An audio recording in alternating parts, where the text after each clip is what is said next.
दिनै एनडिएफबिनि 34थि मुंख्लं सान। बर' हारिनि रैखाथि आरो थामोनथाखौ लानानै गावनि बेसेन गोसा जिउखौ बावलांनाय 1988 मायथाइनि 14 सेप्तेम्बर खालि एक्सन कामान्डार बाम्बुर गोराया मुंख्लं जादोंमोन। बाम्बुर गोरानि थैनाय सानखौ एनडिएफबिफोरा मुंख्लं सान महरै फालिबोदों। थिग बेबादिनो दिनै तामुलपुर जिल्लानि सिङाव थानाय बरघुली गेलेग्रा फोथाराव सानसेनि हाबाफारिजों बारग' एनडिएफबिफोरा 34थि मुंख्लं सान फालिदों। मुंख्लं खाम्फायाव बिबार बावजेनो बारग' एनडिएफबि जगेन बसुमतारी बिथाङा। बे मुंख्लं सान फालिनायाव बाहागो लायै बिटिसिनि बारग' मावफुं सोद्रोमा महेश्वर बसुमतारी, बारग' एनडिएफबि आरो एनडिएफबिनि मुंख्लं नखरफोर, तामुलपुर जिल्ला बनसुनि बिबानगिरि आरो रायजो राजाफ्रा बाहागो लायो। बिटिआरनि 9.3 दफा बादियै बारग' एनडिएफबि केडारफोरनो सोरखारा साख्रि होनांगौमोन, नाथाय दिनै बिटिआर गोरोबथा जानानैबो एनडिएफबिनि गायसनगिरि रन्जन दैमारी आरो माखासे एनडिएफबिनि केडारफोरखौ दासिमबो जेलनिफ्राय उदां खालामनो हायाखै आरो एनडिएफबिनि मुंख्लं नखरफ्रा दासिमबो अनसुंथाइ मोनजोबनो हायाखै। बेफोरनि जेंनाखौ सुस्रांना होनो थाखाय भारत सोरखार, आसाम सोरखार आरो बिटिआर सोरखारनिसिम खावलायहरदों बारग' एनडिएफबि जगेन बसुमतारी बिथाङा।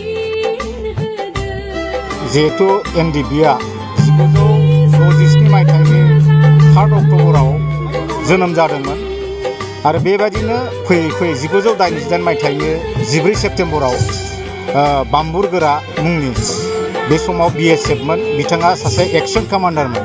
बिथाङा दिनैनि थारिखआव सेप्तेम्बर दाननि दिनैनि थारिखआव मुंख्लं जादोंमोन आरो बिथांनि बे मुंख्लं जानाय सानखौ लानानैनो एनडिएफबिआ बोसोरफ्रोमबो मुंख्लं सान फालिबोबाय थादों आरो दिनै फालिबोयै फालिबोयै दिनै 34थि मुंख्लं सान हिसाबै जों दिनैखौ फालिदों आरो बेवहाय जोङो ओनसोलनि गासै रायजो राजा आरो बारग' एनडिएफबिफोरखौ लानानै बेवहाय जों आर'ज मेथाइनि हाबाफारिजों दिनैहाय जों बेखौ खुंफुंदों आरो बिथांमोनखौ जों दिनैहाय सन्मान होनानै बिबार बावदों आरो बेवहाय गासै रायजो राजाफ्राबो आरो मुंख्लं नखरफ्राबो फैनानै बे हाबाफारियाव बाहागो लाफैदों आरो बेवहाय दिनैनि हाबाफारिया जोबोद गाजा गोमजायै जादों। बे जोंनि थाखाय जोबोद दुखुनांथाव खोथा, खारन एनडिएफबिआ 34 बोसोर दावहा नाङै दिनै बे अबस्थायाव सफैबाय। एनडिएफबिनि आखायाव दा सिलाय बारुद जेबो गैलिया। न'आव फैफिननायनि उनावहाय दिनै एनडिएफबिफ्रा सान्थियाव थानो हायाखै। हायैनि जाहोनफ्रा नैबायदि आरो माखासे जेंनाफ्रा दिनै सुस्र'जायाखै। जेरै एनडिएफबिआ प्रसेस बायदि जेरैबायदि एकर्डआव दंमोन 9.3आव एनडिएफबि एक्स केडारफोरनो साख्रि होनांगौमोन, बेखौ गभर्नमेन्टआ दिनै होफुंनो हायाखै आरो माखासे जेलाव दं। दिनै रन्जन दैमारी बिथांजों लोगोसे माखासे सेंग्राफ्रा दिनै जेलाव दं, बिथांमोनहाबो दिनैहाय गवाखै आरो माखासे पेन्डिं केसफोर दङ, बे केसफ्राबो दिनैहाय जोबस्रांलाङाखै आरो माखासे शहीद परियालफोर बिथांमोननो एक्सग्रेसिया हिसाबैबो बेखौ जों दिनैहाय होनो हायाखै। बिनि थाखायनो जों दिनैहाय जोबोद दुखु मोनदों आरो बिनिखायनो दिनैनि बे हाबाफारिनि गेजेरजों जोङो भारत सरकार, आसाम सरकार आरो बिटिआर सरकारखौ बेखौनो खावलायदों, एकर्डआव जेरैबायदि एकर्डनि उनावहाय 6 दाननि उनावनो बे समस्याफोरखौ सुस्रांनानै होगोन होननाय बे बाथ्राखौ बिथांमोनहा लाखिनांगौ। बिथांमोनहा थाबैनो बे समस्याफोरखौ थाबैनो फोजोबनानै होनांगौ होननानै जों दिनैहाय नैबे जायगानिफ्राय बिथांमोनखौ खावलायहरदों।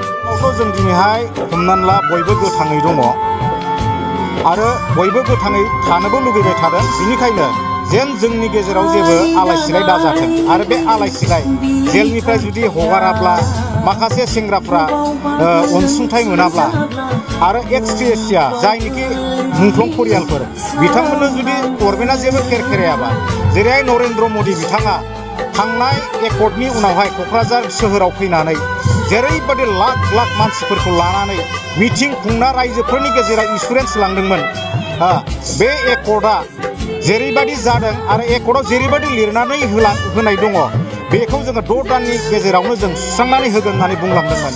बिथाङा बे खोथाखौ लाखियाब्ला जोङो एक्स एनडिएफबिफ्रा उफाय गैया, जोङो हयथ' बिराद गिदिर जों आन्दालन खालामनो गोनां जानो हागौ आरो बेखौ जोङो नोंथांमोननि मिडियानि गेजेरजों जों गभर्नमेन्टखौ जों बुंहरदों। एक्सग्रेसिया होननाय लोगो लोगो दाथ' जोंहा बेवहाय मथा मथि 5%बो जों एक्सग्रेसिया मोनाखै। खेबसेल' बेसेबांबा जन 25 जन ना बेसेबांबा 40 जनल' बेवहाय एक्सग्रेसियानि नामै होनाय जादोंमोन आरो बिनिनो गोबां मानसिफ्रानो बेखौ मोननो हानाय जायाखै।